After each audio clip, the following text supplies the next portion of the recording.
Muy buenas, hoy día vamos a hablar sobre el libro Hiperespacio de Michio Kaku. El libro se divide en cuatro secciones. La primera habla sobre más allá de las cuatro dimensiones con las que estamos acostumbrados.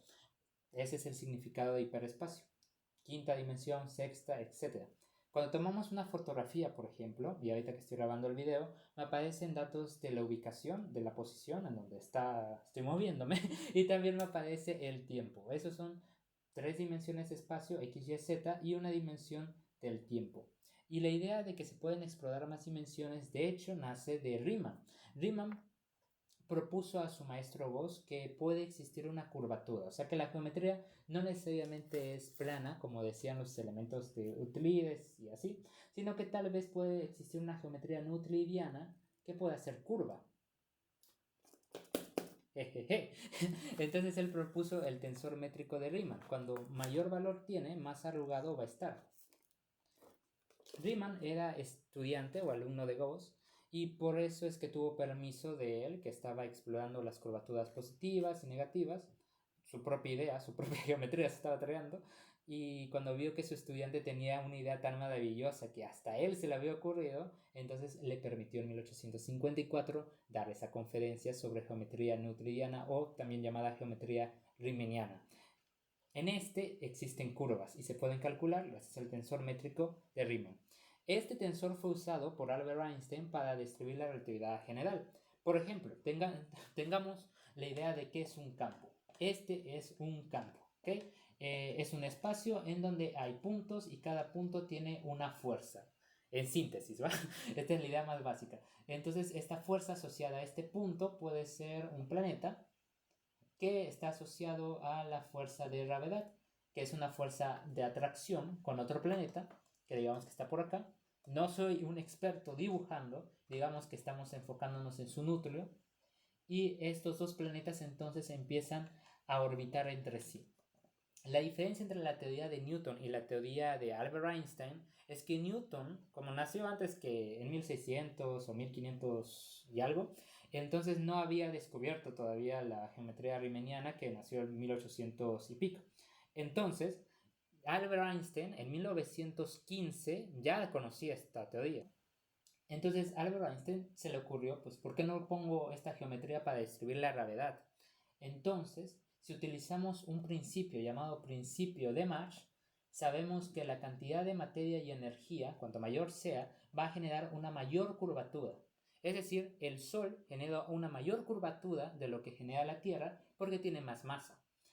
Entonces, nosotros nos vemos atraídos y logrado.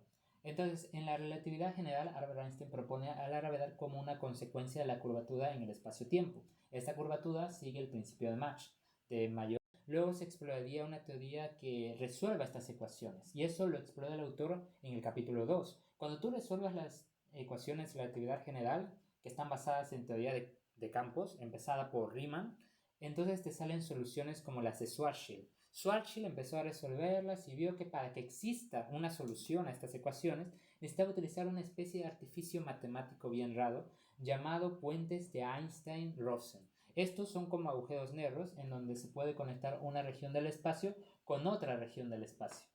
Seguro has visto este modelo bastantes veces, es como un reloj de arena.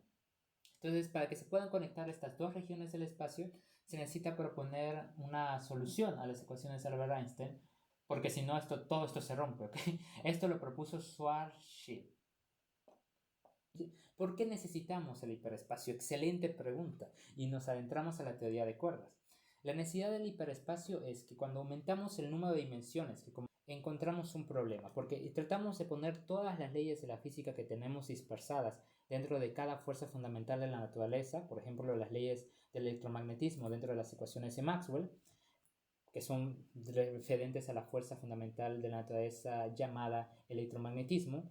También tenemos otras tres y tratamos de unificar a todas esas en una sola. ¿Cuál es el problema? Preguntadas. Pues que hay jerarquías dentro de cada una de estas fuerzas. Por ejemplo, la fuerza más débil y la más conocida es la fuerza de la gravedad, que actúa a distancias enormes y aparte con poca intensidad, como puedes ver entre planetas, como acabamos de ver hace un rato. Pero cuando vemos a distancias muy pequeñas, como el núcleo atómico, las fuerzas que existen son la fuerza nuclear fuerte, que mantiene a los quarks unidos al núcleo atómico, a los protones unidos, son de la misma carga, deberían estar separándose, pues esta fuerza es aún más fuerte que la fuerza electromagnética. Y además la fuerza de desintegración, la fuerza nuclear débil, que permite la desintegración del elemento uranio, si no me equivoco, y así funciona lo de las bombas atómicas, etc. No me gusta hablar mucho de eso, pero bueno. Kaluza-Klein, mientras leían el trabajo de Albert Einstein sobre la relatividad general. Al explorar toda su teoría, se dieron cuenta que si aumentaban el número de dimensiones, ahí como jugando un poco, no se volvía tan complicado y de hecho se podía unificar las leyes de Maxwell con la teoría de la gravedad de Albert Einstein. Eso ya es un logro. Pero durante mucho tiempo se siguió intentando y no se logró. La razón es porque la teoría de Kaluza-Klein no da un número exacto de dimensiones, no podía unificar a la gravedad con todas las demás fuerzas, solo lo unificaba con las ecuaciones de Maxwell y luego jugaba con otras. Y entonces propusieron otra teoría. Y en ese tiempo salió la mecánica cuántica. Ya en 1900 había empezado por Max Planck con la idea de cuantizar con cuantos la energía. Entonces, esta mecánica cuántica era mucho más prometedora y no inventaba más dimensiones. Y de ahí nació un modelo feo, llamado feo según Michio Kaku y su idea de belleza en las teorías científicas. Este modelo es llamado modelo estándar y ahí se colecciona, por decirlo así, como si fuese una Pokédex con diferentes partículas donde están sus atributos, bosones, fermiones, tienes a los quarks, leptones, etc. Todos se coleccionan dentro de este modelo estándar y da buenas predicciones. El problema principal de este modelo es que no incluye a la gravedad. En cambio, la teoría de cuerdas, el eje principal del libro, hiperespacio, sí las unifica. O sea, sí tiene por defecto a la gravedad. Unificar porque su cuantización es muy pequeña. O sea, es la interacción a nivel atómico de la gravedad cuántica es pequeña, es no renormalizable. Eso significa que utilizando artilugios matemáticos te va a seguir devolviendo infinito a cada rato. Pero Brian Greene y Schwartz demostraron que era la única teoría del todo autoconsistente.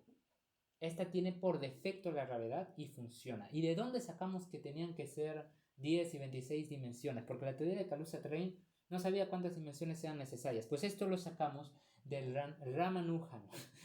De verdad.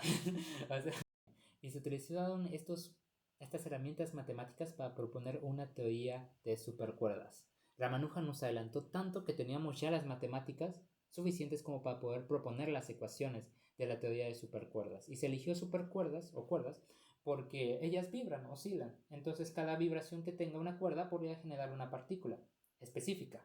Así todas las partículas en el modelo estándar serían dadas por una vibración específica de la partícula. Bueno, perdón, de la cuerda.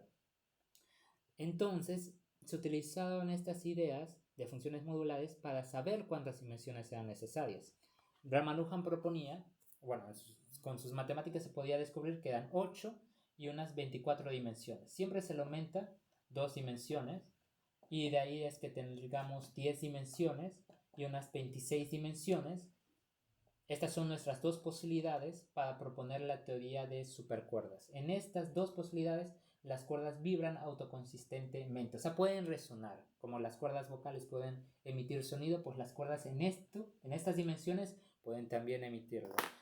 Viva Raman. Si te preguntas entonces cuál será el siguiente paso, ya tenemos una teoría, una candidata a hacer una teoría del todo, una teoría que ya no sea parcial como la teoría del electromagnetismo o de la gravedad. Entonces, ¿qué sigue?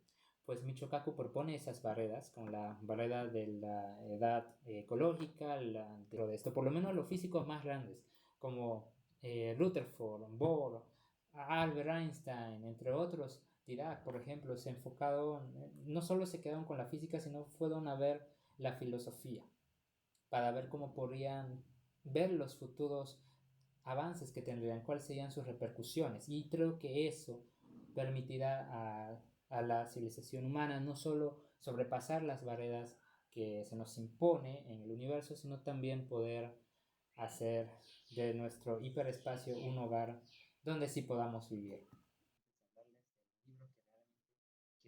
¿Viste?